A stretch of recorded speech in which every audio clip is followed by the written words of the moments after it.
Belmont Hill is a small private school outside of Boston.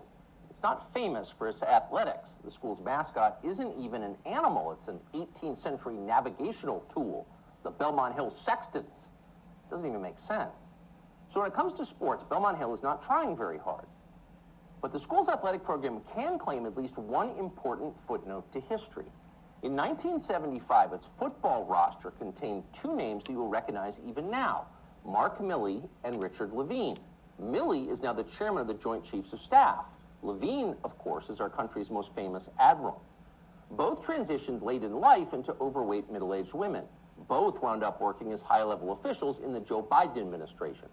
Their teammates at the all-boys school in Boston probably wouldn't have predicted any of that. Here's what Rick Levine looks like now from a video he just posted on Instagram. Hello, my name is Admiral Rachel Levine, and I have the honor of being the Assistant Secretary for Health at the United States Department of Health and Human Services. Happy Pride. Happy Pride Month, and actually, let's declare it a summer of pride. Happy Summer of Pride. Happy Summer of Pride! Rick Levine is so darn proud, he'd like to tell you about it all summer and possibly into the fall. He's got a lot to be proud of. What specifically, you ask? Well, strangely, he doesn't say.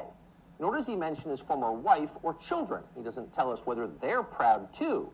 Since none of them have been invited onto the Today Show to talk about their feelings, we're going to have to guess. For now, we're going to assume that his former family is proud. And why wouldn't they be? Few Americans in our history has come as far as Rick Levine. Here's a fat guy in a Halloween costume who somehow became a federal health minister. Not a small thing, you try that. Not too long ago, this same man was a married pediatrician with kids, lecturing about eating disorders at Penn State. Now he's emerged as a path-breaking Lady Admiral with medals on his chest. And he did all of that without winning a single naval battle, or even being female. It's pretty inspiring. What we have here is living proof that in this country, you really can be whatever you want to be. If Rick Levine can become Admiral Rachel, why can't you be Napoleon? Or Lord Mountbatten, the last Viceroy of India? Ever see that guy's uniform? Or why not Shaka, the legendary Zulu war chief? You could bring your assegai and leopard hide shield to work at Deloitte and no one would be allowed to say a word about it. The HR department would have your back. Unfortunately, you can't actually do any of that. The point of Rick Levine's amazing transformation is not to free you from the inflexible husk that you were born in so that you can be more fully yourself, whatever you decide that is. No, that's not the point. Rick Levine's personal journey has nothing to do with you. It's about him. It's his journey. Your fantasies about becoming something totally new and different have not been approved yet. In fact, they're weird. Shaka, the Zulu war king? Come on, that's racist. Shut up and be proud of Admiral Rachel. I, Rachel L. Levine. She's the one who has smashed glass ceilings. You just got some kind of weird fetish.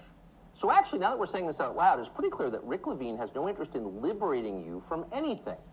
This is not about liberation. It's just the opposite. It's just another religious war, same as all the others. The people who think they're God versus everybody else.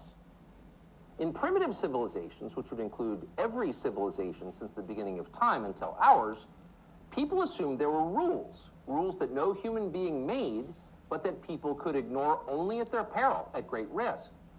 Some called these rules nature, or natural law, or even, as societies advanced, theology. But most of the time, people didn't call them anything. They didn't have to. There wasn't a debate about whether the rules were real. People assumed there were consequences to pretending that you were God. They thought Sodom and Gomorrah were real places that were destroyed for disobedience. They imagined the same thing could happen to them. Not anymore. Rick Levine doesn't worry about being punished by forces he can't see. He knows he's in charge. He makes the rules. He sets the limits. Reality is what he says it is.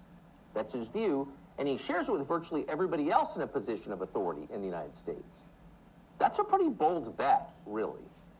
For 7 million years, human beings have believed one thing, presumably based on some evidence. Around 2015, they became convinced of something completely different. Are they right? It feels like we're going to find out soon.